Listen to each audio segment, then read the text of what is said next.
comment tu peux croire que Israël qui a quitté l'Égypte marchait avec Dieu jusqu'à arriver chez Balaam, chez Balak, ne connaît pas encore ce que c'est que l'œuvre de Dieu, mais autant marqué, il sera dit à Israël. Et maintenant, quand Jésus vient en Égypte, en Israël plutôt, quand Jésus vient en Israël maintenant, vous allez voir maintenant, ces pasteurs qui me suivent là, ils vont comprendre maintenant la raison de cette question que les Juifs ont posée à Jésus. Nous sommes en Jean chapitre 6, à partir du verset 28, c'est bon. Jean chapitre 6, à partir du verset 28. Écoutez ça. Jean chapitre 6, à partir du verset 28. Écoutez. Les Juifs lui ont posé une question. Que devons-nous faire? C'est quoi nous devons faire? Pour faire quoi? Les œuvres de Dieu. Donc pourquoi les Juifs demandent à Jésus de leur apprendre ce que c'est que l'œuvre de Dieu? Parce que les Juifs savent dans la Torah que tout ce qu'ils sont en train de faire là, ce n'est pas encore l'œuvre de Dieu, qu'il y a un temps marqué par Dieu pour qu'Israël découvre ce qui c'est réellement que l'œuvre de Dieu. Donc ils demandent à Jésus, si c'est toi l'envoyé de Dieu, apprends-nous cette œuvre là. C'est quoi au juste Dieu voulait dire ce jour quand il parlait à Balaam? J'arrive.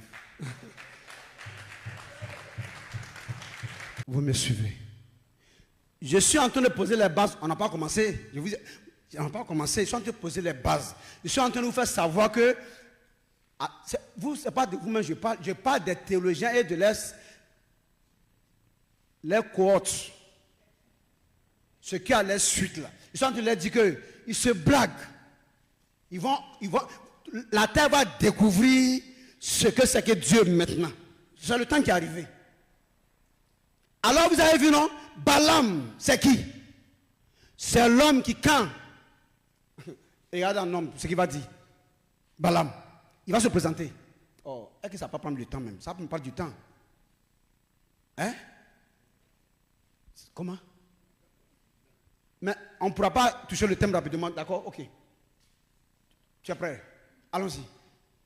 Nombre 24, à partir du verset 15. Balaam. Nombre chapitre 24, à partir du verset 15. Balaam, c'est qui?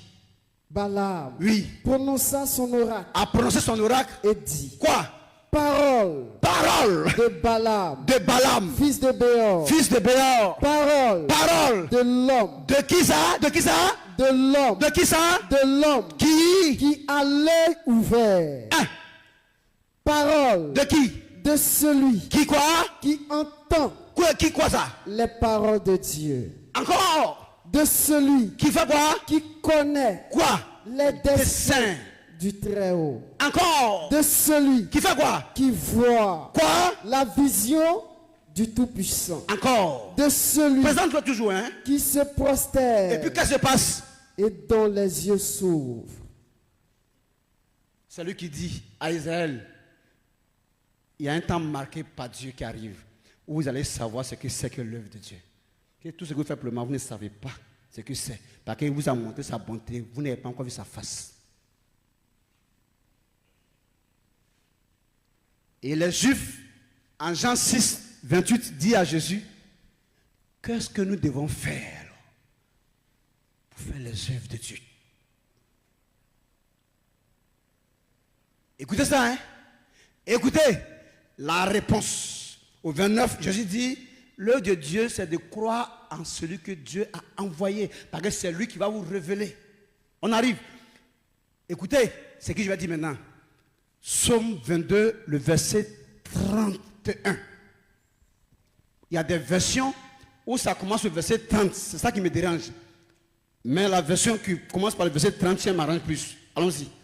Psaume 22, le verset 31. La postérité. Vous me suivez? C'est là que ça commence, hein, dans cette version. En 8 secondes, c'est le verset 31 que ça commence. Psaume 22. Là, peuple de Dieu, il dit quoi? La postérité le servira. La postérité le servira. Ça veut dire quoi en français? Je ne parle pas de votre français. En français spirituel, là, c'est quoi? la postérité le servira. Hey, petit, mets ta main là, hein. Pardon, retourne rapidement. Retourne rapidement dans Jean 6, 28 là. Fais vite. Écoutez ça. Quelque chose m'intéresse ici. Jean chapitre 6, verset 28. Suivez. Il lui dit, Les Juifs disent à Jésus, que devons-nous faire qu'est-ce que nous devons faire pour faire les œuvres de Dieu? Ça veut dire quoi? Qu'est-ce que nous devons faire pour faire le service de Dieu? Qu'est-ce que nous devons faire pour mieux servir Dieu? Vrai ou faux? Maintenant, la réponse ne se trouve pas là-bas. La réponse se trouve avec David. Psaume 22, verset 31. Il dit quoi? La postérité. Le psalmiste prédisait de la part de Dieu que le service, l'œuvre de Dieu là, sera fait par la postérité. Donc la postérité le servira. Le servira. La postérité, c'est qui? On va venir. Continue. On parlera. Hey! Le verbe est conjugué à quel temps? David dit, on parlera du Seigneur. Tous ceux qui chercheront à savoir quelle est l'œuvre du Seigneur, là, on parlera du Seigneur à la génération future. Hey, calmez-vous. On parlera du Seigneur à qui ça? À la génération future. Quelle est la génération future? Écoutez. Quand elle viendra, la parole se fait chère viendra. Elle annoncera sa justice.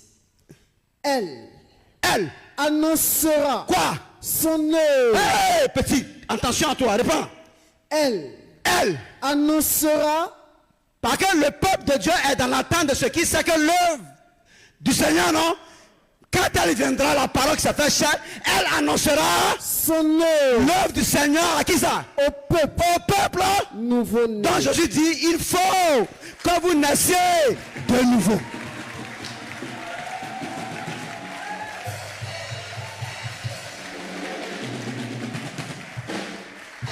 Jésus dit, il faut que vous naissiez de nouveau, puisque c'est quand vous allez naître de nouveau que vous serez la postérité à qui on annoncera l'œuvre du Seigneur.